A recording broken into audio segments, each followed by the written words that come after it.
Hello students, here myself Shivam Shukla as owner of SS Academy is here to present a video on chemical reactions and equation chapter 1st of class 10th from NCERT book. As जैसा आप लोगों ने बोला था हमसे कि sir please video आप जल्दी से जल्दी अपलोड करिए. सो गाइस आप लोगों के लिए केमिकल रिएक्शंस एंड इक्वेशंस एक इंपॉर्टेंट चैप्टर है क्लास 10th का जिसकी वीडियो मैं लेके आया हूं. सो हम अपना टॉपिक स्टार्ट करते हैं. The first topic is chemical reactions. आखिर chemical reaction होता क्या है? पहले हम वो समझते हैं.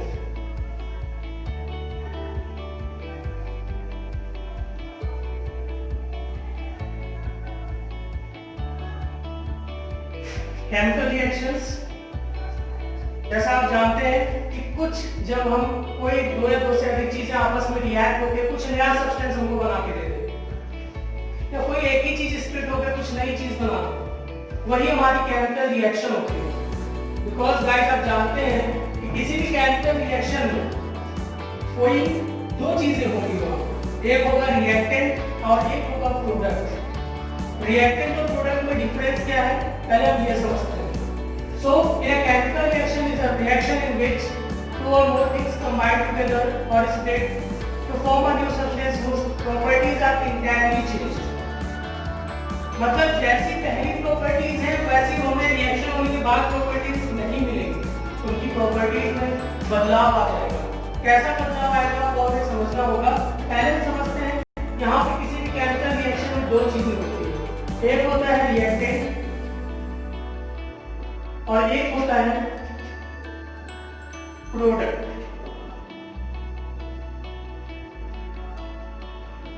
अब रिएक्टेंट्स और प्रोडक्ट्स क्या होता है वो समझना बहुत इंपॉर्टेंट है. Reactant is a thing which takes part in a chemical reaction. Reactant क्या होता है जो किसी भी केमिकल रिएक्शन में टेक पार्ट करता है, खुद वो मौजूद रहता है ताकि वो नई चीज उसको बना के दे सके. तो प्रोडक्ट हमारा क्या होगा, the thing we will got as a result after a chemical reaction, that is known as the product of any chemical reaction. तो reactant which takes part in a chemical reaction or product is a form of result of any chemical reaction. Next इसके बाद हम समझते हैं कि आपकी कोई भी केमिकल रिएक्शन अगर हो रही है तो उसे आइडेंटिफाई कैसे करें, कैसे पता चलेगा कि रियली में वहां पे केमिकल रिएक्शन हुई है. तो उसको जानने के कुछ तरीके हैं. There are some characteristics which tells us how we can identify a chemical reaction. So there are mainly 5 properties or 5 characteristics by which we can understand how we can identify a chemical reaction. So guys, write down characteristics to know or identify any chemical reaction. Identify any chemical reaction. So what are the that properties? First property is evolution of gases. Evolution of gases. Second property, formation of precipitate.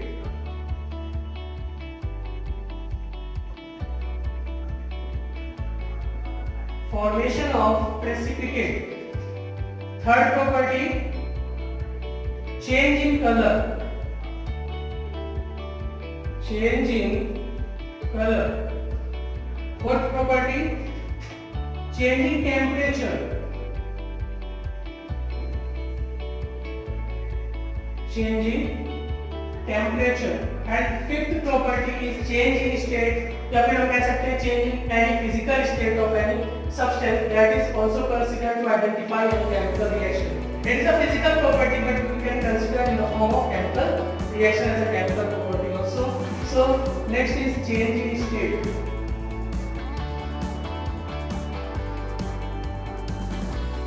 So here 5 things we have to discuss how we can identify any chemical reaction. So topic by topic, I will make you understand how these properties are giving to a specify to identify the chemical reaction. तो हम सबसे पहले जानने की कोशिश करेंगे कैसे ये हो सकता है. So first evolution of gases हम समझेंगे.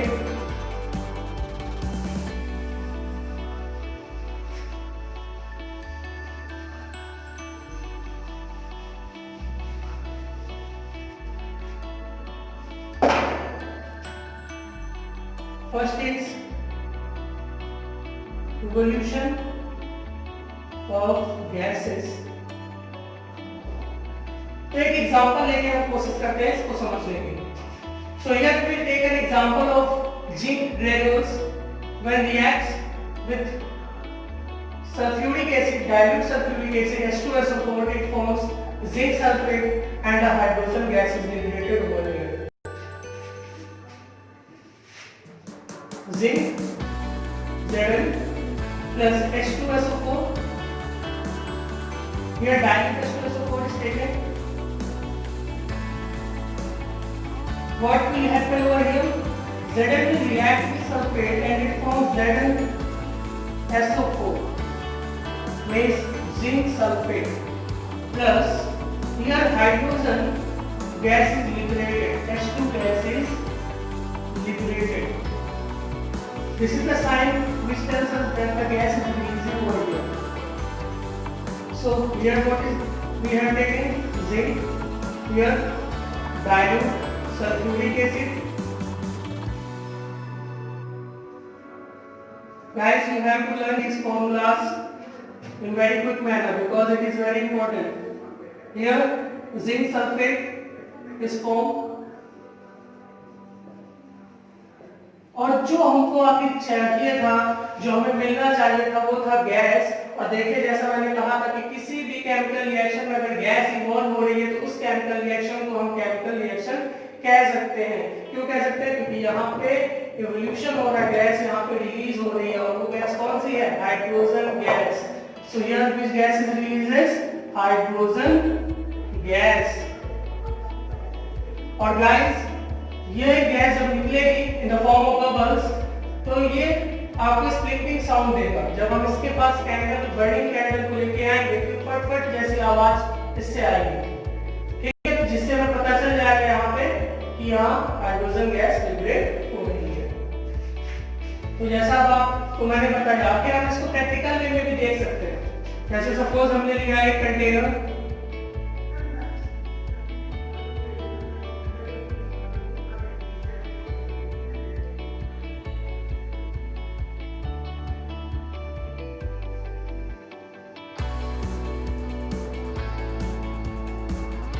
कंटेनर हमने लिया है, यहाँ पर जिंक ग्रेन्यूल्स हमने रख लिए हैं, मींस जिंक के छोटे छोटे टुकड़े हैं.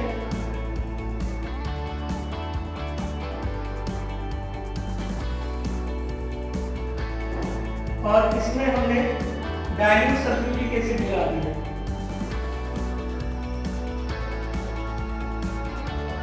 डाइल्यूट सल्फ्यूरिक एसिड हमने इसमें जैसे ही ऐड की, कौन सी एसिड ऐड की है? Dilute sulphuric acid means H2SO4. यहाँ पे पाइप होगी,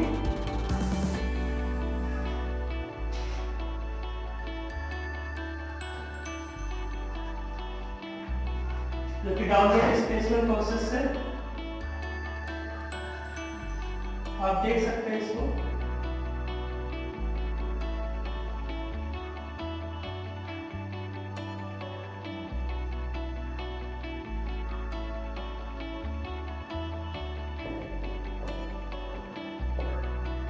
यहाँ पे बबल्स का फॉर्मेशन होगा और ये बबल्स का जो फॉर्मेशन होगा तो आप देख सकते हैं यहाँ हाइड्रोजन गैस रिलीज हो जाएगी. Clear guys? और जब हम बर्निंग कैंडल इसके पास लेके आएंगे तो स्लीपिंग साउंड मींस फटफट की आवाज आपको सुनने को मिलेगी. Okay guys, this activity is very important for you all. इसके बाद अब हम ये समझने की कोशिश करेंगे formation of precipitate, the next property.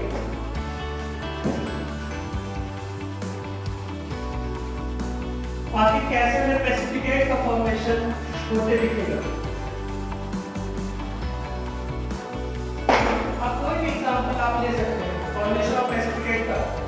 जैसे हम एक एग्जांपल लेते हैं कि एक एक्टिविटी हमारे एनसीईआरटी में दी गई है, लेड नाइट्रेट और पोटेशियम आयोडाइड की। लेड नाइट्रेट PbNO3, पहले हम आपको लिख देते हैं कौन सी प्रॉपर्टी हम बताने जा रहे हैं। फॉर्मेशन ऑफ प्रेसिपिटेट, और यहाँ एक प्रॉपर्टी और कवर हो जाएगी इसमें, change in colour. Change in colour, दोनों प्रॉपर्टीज हम इस पे क्लेरिफाई कर देंगे। फॉर्मेशन ऑफ प्रेसिपिटेट, हम एक एग्जांपल इस पे लेते हैं, एक्टिविटी से ही है। लेड नाइट्रेट यानी PbNO3 का whole twice plus potassium iodide Ki, जब ये आपस में रिएक्ट करेंगे ये कलरलेस होता है, कलरलेस लिक्विड है ये। इसका नाम क्या है? लेड नाइट्रेट है। और ये हमारा पोटेशियम आयोडाइड है।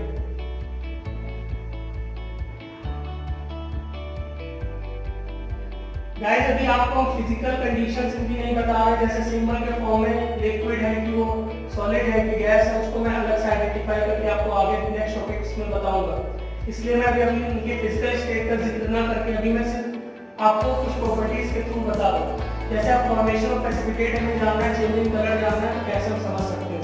तो लेड नाइट्रेट लिया है मैंने, फिर पोटेशियम आयोडाइड लिया है।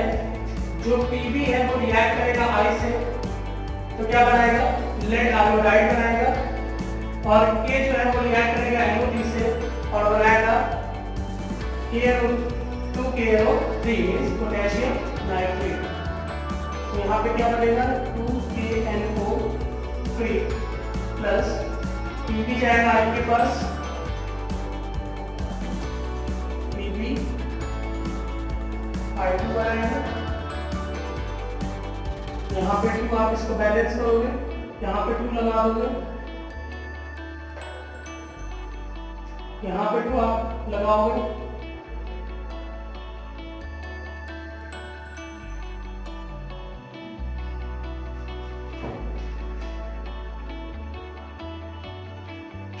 तो ये आपको लेड पोटेशियम नाइट्रेट मिल गया है 2KNO3 और लेड आयोडाइड मिल गया है PbI2। अब ये जो हमें मिला है लेड आयोडाइड, ये आपका येलो कलर का प्रेसिपिटेट होगा। किस कलर का? येलो कलर का प्रेसिपिटेट होगा लेड आयोडाइड। अब देखिए यहाँ पे मैंने बात की थी चेंज इन कलर, देखिए पहले कलरलेस था और अब कैसा हो गया है? येलो कलर हो गया है।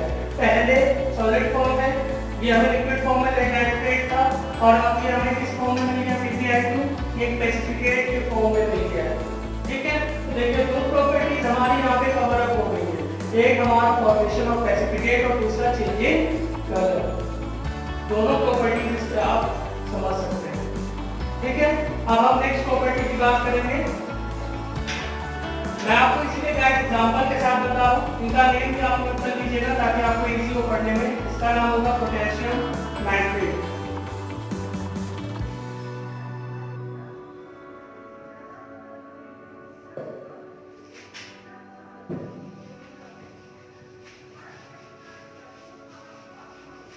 अब हम नेक्स्ट एग्जांपल लेंगे चेंज इन टेम्परेचर।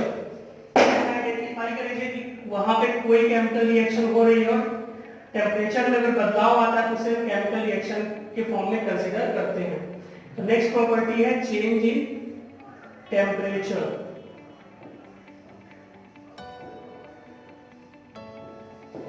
इसके लिए हम एग्जांपल लेंगे कैल्शियम ऑक्साइड का, जिसे क्विकलाइम भी कहा जाता है, CaO। कैल्शियम ऑक्साइड में जब हम कैल्शियम ऑक्साइड वाटर को ऐड करेंगे मींस H2O को, तो यहां पे बहुत तेजी से हीट रिलीज होगी। Here this is calcium oxide और क्विकलाइम।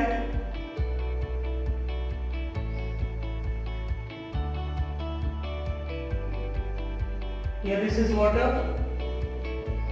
जब ये दोनों आपस में रिएक्ट करेंगे तो हमें बना के देंगे calcium hydroxide, that is known as lead light. Calcium hydro oxide plus heat. Means यहाँ पे क्या हुआ, बहुत तेजी से हीट रिलीज हुई है, मतलब टेम्परेचर में आ गया है, परिवर्तन आ गया है, बदलाव आ गया है। और जिसका मैंने बताया था कि अगर टेम्परेचर में चेंज आता है तो उसे क्या मानते हैं, कोई भी केमिकल रिएक्शन कंसीडर कर लेंगे। तो ये प्रॉपर्टी भी हमारी आइडेंटिफाई हो गई है, यानी प्रॉपर्टी रिलाई कर रही है तो हम इसे क्या मानेंगे, एक केमिकल रिएक्शन मान लेंगे। और next property which is very easy, change in state. आप कहीं पे भी देख सकते हैं स्टेट्स का लगातार परिवर्तन हो रहा है, लगातार चेंज हो रहा है, स्टेट्स का फॉर्मेशन हो रहा है। तो चेंज इन स्टेट में मैं आपको बताऊं,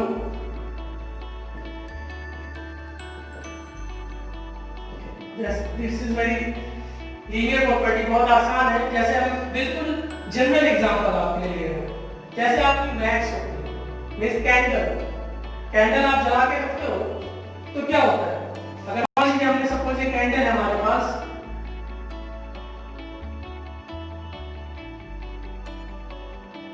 आप इसको बर्न करो, आप देखते हैं धीरे धीरे बर्न होते होते वो मेल्ट होकर उसका शेप और साइज चेंज हो जाता है। तो भैया शेप और साइज चेंज हो रहा है, मतलब उसकी फिजिकल प्रॉपर्टी और फिजिकल स्टेट क्या हो रहा है, लगातार बदल रहा है।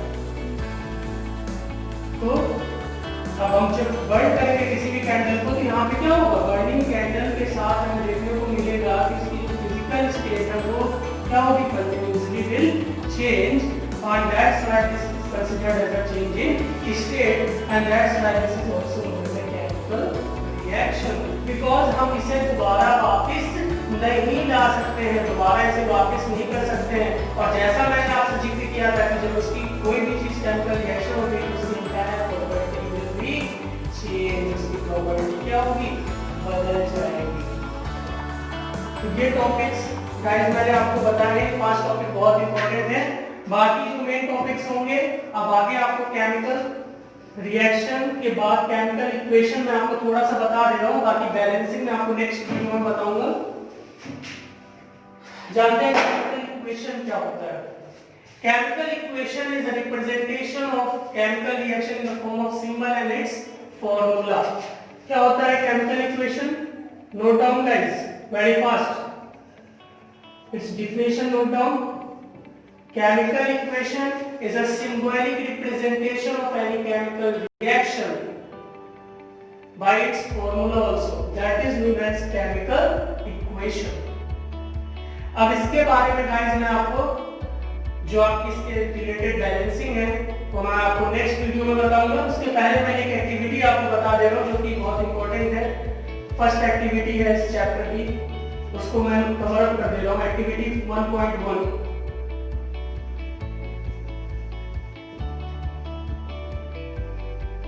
गाइस आप एनसीईआरटी में देख सकते हैं इस एक्टिविटी को। हम ले रहे हैं मैग्नीशियम रिबन को, क्या ले रहे हैं, मैग्नीशियम रिबन मींस Mg, और उसे बर्न करने जा रहे हैं। मैग्नीशियम रिबन को बर्न करना है Mg प्लस O2। किसी चीज को आप बर्न करोगे तो ऑक्सीजन की प्रेजेंस को बर्न करोगे, और ये जब Mg O2 से रिएक्ट होगा तो हमें बनाएगा मैग्नीशियम ऑक्साइड MgO। इसको बैलेंस करेंगे तो यहाँ पे आ जाएगा, क्योंकि ऑक्सीजन यहाँ 2 है, यहाँ पे 2 लगा देंगे और यहाँ पे भी 2 लगा देंगे। ये हमारी रिएक्शन बैलेंस हो गई। यहाँ मैग्नीशियम सॉलिड फॉर्म में था, एक रिबन के फॉर्म में को मिला के था, और ये ऑक्सीजन गैसियस फॉर्म में रहेगा, और यहाँ हमें प्रेसिपिटेट मिलेगा मैग्नीशियम ऑक्साइड का। ये मैग्नीशियम ऑक्साइड पाउडर के फॉर्म में हमें मिल जाएगा जब वो बर्न हो जाएगा। गाइस यहाँ पे समझने वाली क्या चीज थी, एक्चुअली पहले हम मैग्नीशियम रिबन को लेने के पहले उसको क्लीन करेंगे। अब ऐसा क्यों करते हैं, बिकॉज जो मैग्नीशियम है वो जो हमारे एटमॉस्फेयर में ऑक्सीजन है उससे धीरे धीरे रिएक्ट होता है, उसके ऊपर पतली सी परत चढ़ जाती है ऑक्साइड की। तो उस मैग्नीशियम ऑक्साइड की जो परत उसके ऊपर चढ़ रही है उसको हम क्लीन करने के लिए हम इसे सैंड पेपर से रब करेंगे, और इसे बहुत अच्छे से रब करने के बाद ही हम इसका इस्तेमाल करेंगे बर्निंग के लिए। फिर आप उसे स्पैचुला की मदद से आप उसे आराम से होल्ड कर लेंगे। होल्ड करने के बाद उसे आप फायर एक्सटिंग्विशर में या कोई भी बर्नर में आप उसे जला लेंगे और जलाने के बाद उसको वॉश ग्लास में आप कलेक्ट करेंगे तो आपको ये magnesium oxide as in the form of ash आपको मिल जाएगा। So this activity is very important.